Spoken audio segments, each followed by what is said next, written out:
Jambo wanafunzi wa kidato cha pili. Mbele yenu ni mwalimu Nzia, mwalimu ambaye anaenda kuwafunza Kiswahili. Na leo hii tunaanza kwa kufunza mashairi ya arudhi. Mashairi ya arudhi. Mashairi ya arudhi. Mashairi ya arudhi ni aina gani ya mashairi? Haya ni mashairi yanayozingatia kanuni za utunzi wa mashairi. Hizi ndizo tunazoziita arudhi. Arudhi. Hizi ni kanuni au sheria zinazotumika katika utunzi wa mashairi. Kwa hivyo sisi tunapozungumzia mashairi yenye arudhi, haya ni mashairi yanayozingatia zile kanuni zilizowekwa ambazo unatakikana kuzingatia hasa unapoyatunga. Na vipengee vinavyozingatiwa ni vipi? Tutaangalia mizani, tuangalie vina. Kando na vina utaangalia mshororo. Utaangalia mshororo. Kando na mshororo vile vile utaangalia beti. Hivi ndivyo vipengee muhimu ambavyo huwa tunavizingatia hasa tunapojadiliana mashairi ya arudhi. Nitaanza na mizani. Mizani ni nini? Mizani tunasema kuwa ni vitamkwa au zile silabi ambazo unaweza ukazitamka katika kila neno.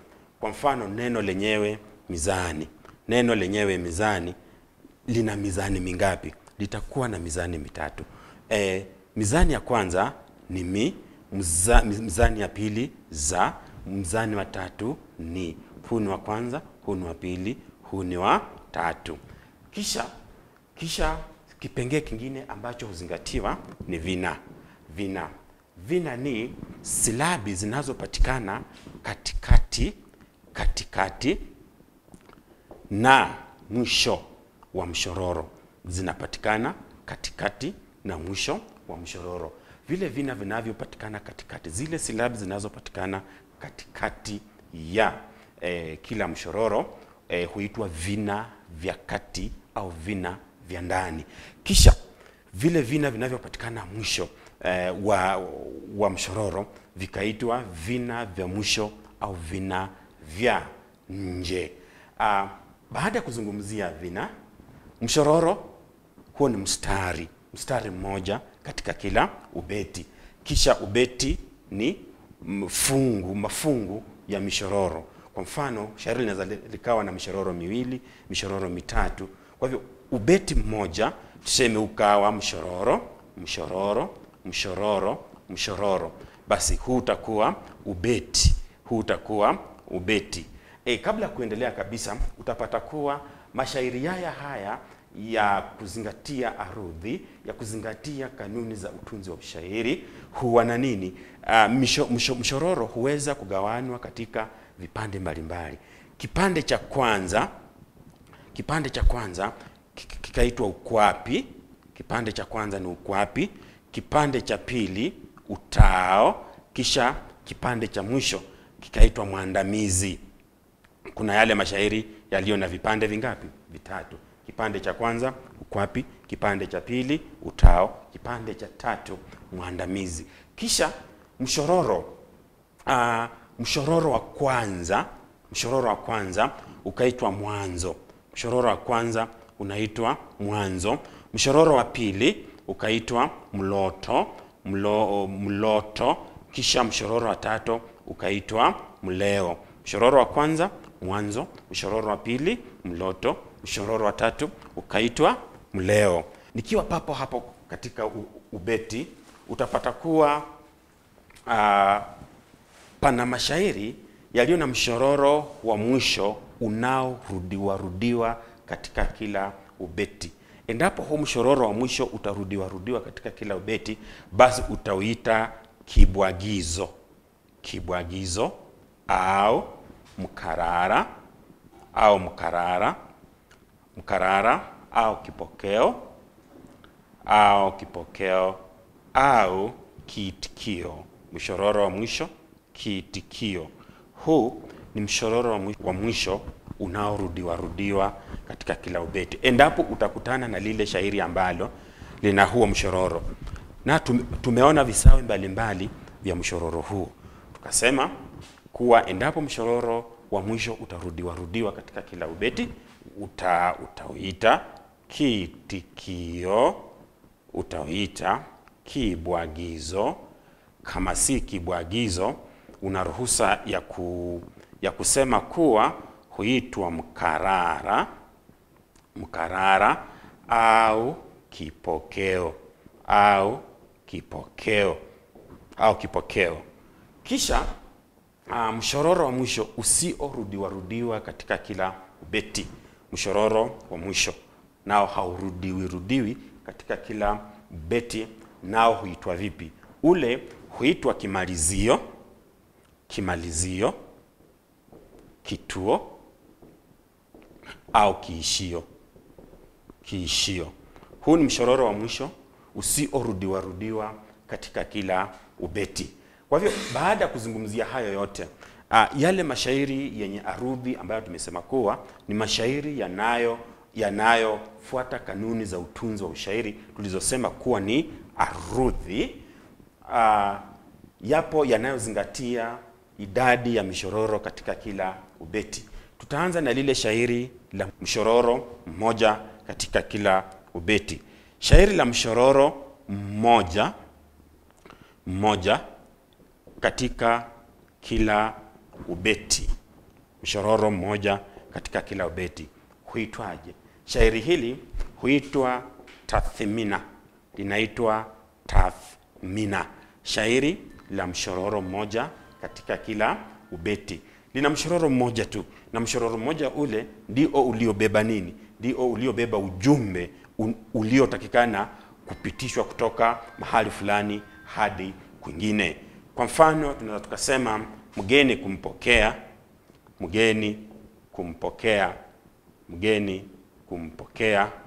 kumbe ni kujitongea. Mgeni kumpokea, kumbe ni kujitongea. Shairi letu, ubeti wetu una vipande viwili. Kipande cha kwanza mgeni kumpokea, kisha kipande cha pili kumbe ni kujitongea. Mizani mingapi? Mizani 8. Mshororo mzima una mizani 16. Mzani wa kwanza, wa pili, wa tatu, wa 4, 5, 6, 7. Mzani ya 8. Kisha kwanza, pili, 3, 4, 5, 6, 7, 8. Yote 16, na ujumbe unajitokeza moja kwa moja. Kisha baada ya kuangalia hilo shairi la mshororo mmoja katika kila ubeti, unaweza ukaliita umoja. Shairi la umoja au shairi la tathmina. Mashairi yenye mishororo miwili katika kila ubeti.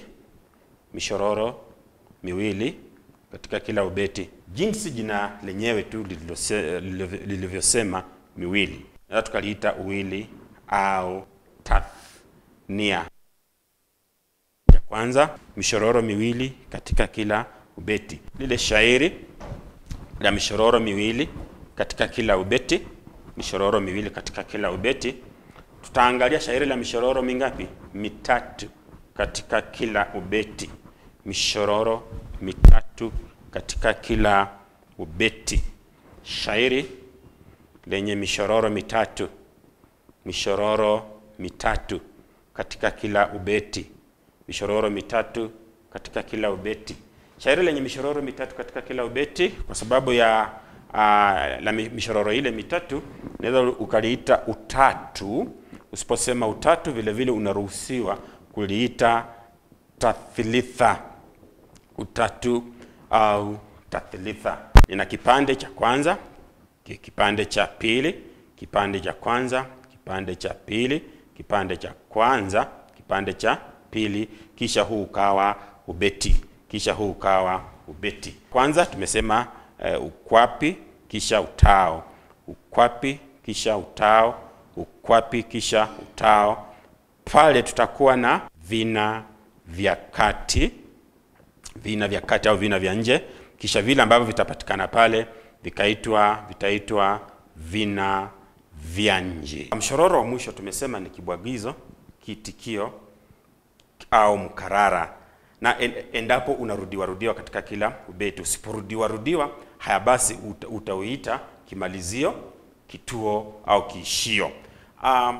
Ninapotoka pale katika shairi hili la tarbia, utapata kipande kimoja kina mizani 8, kipande kingine kina mizani mingapi? 8 katika kila mshororo.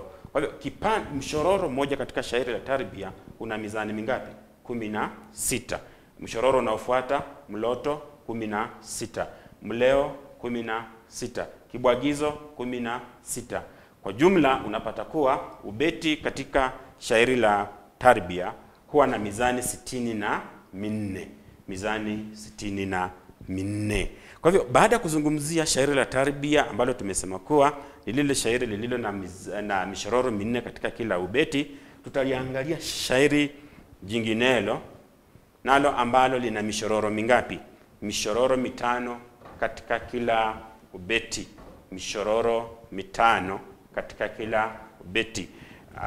Hapa tunaona kuwa mashairi haya yamepewa majina kulingana na idadi ya mishororo katika kila ubeti. Kwa hivyo tunaangalia lile shairi lenye mishororo 5 katika kila ubeti, mishororo 5 katika kila ubeti. Shairi la mishororo 5 katika kila ubeti unaweza ukaliita utano. Usiposema utano, unaruhusiwa kusema kuwa ni tahmisa, tahmisa au utano. Mishororo 5 katika kila ubeti, na kipande cha kwanza, kipande cha pili, cha kwanza, cha pili, cha kwanza, cha pili, cha kwanza, cha pili, cha kwanza, kisha cha pili. Huu ukawa ni ubeti mmoja. Huo ukawa ni ubeti mmoja. Kipande cha kwanza, kipande cha pili, kipande cha kwanza, cha pili, ambacho mnajua kinaitwaje? Cha kwanza, cha pili, cha kwanza, cha pili, kisha pale cha kwanza, cha pili. Huu ukawa ni ubeti, huu ukawa ni ubeti mmoja. Kwa hivyo hili ni shairi la mishororo 5 katika kila ubeti. Shairi la mishororo 5 katika kila ubeti. Baada ya kuangalia shairi la mishororo 5 katika kila ubeti, kuna shairi la mishororo 6 katika kila ubeti. Mishororo 6 katika kila ubeti. Mishororo 6 katika kila ubeti. Nalo linaitwa usita au tasdisa. Usita au tasdisa. Mishororo 6 katika kila ubeti. Nilivyokuwa nikichora tu hapo awali, vile vile unachora hapa mishororo mingapi? Mishororo 6 katika kila ubeti. Kisha tuna shairi la mishororo mingapi? Mishororo 7 katika kila ubeti. Mishororo 7 katika kila ubeti. Unaweza ukaliita usaba. Usiposema usaba, kisawi chake ni tasbia. Usaba au tasbia. Usaba au tasbia. Mishororo mingapi? 7 katika kila ubeti. Shairi la mishororo 7 katika kila ubeti. Kisha kutoka pale tukawa na unane, shairi la mishororo 8 katika kila ubeti. Tukawa na utisa, shairi la mishororo 9 katika kila ubeti. Na mwisho kabisa tukawa na ukumi, shairi la mishororo 10 katika kila ubeti. Baada ya kuangalia haya yote ambayo tumejifunza darasani, wanafunzi wapendwa, leo unapata kuwa haya ndo baadhi ya mashairi ya arudhi, mashairi ya mapokeo, shairi ya mapokeo yaliyopewa majina kulingana na zile kanuni, zile sheria unazotakikana kuzingatia hasa unapoyatunga. Na utapata kuwa mengi ya mashairi ambayo tumekuwa tukiyasoma ni mashairi ya aina haya, yamezingatia haya, yamezingatia arudhi hizi zote yalipokuwa yakitungwa. Kwa hivyo kwa leo kipindi chetu kitaishia hapo, na katika kile kipindi kijacho tutazungumzia hatua nyingine iliyo mbele yetu, na niko na uhakika yale yote ambayo nimefunza leo mumeyaelewa na mtayazingatia, mtayatilia maanani, kwa sababu yatakuja kuwasaidia katika maisha yenu ya baadaye. Asante.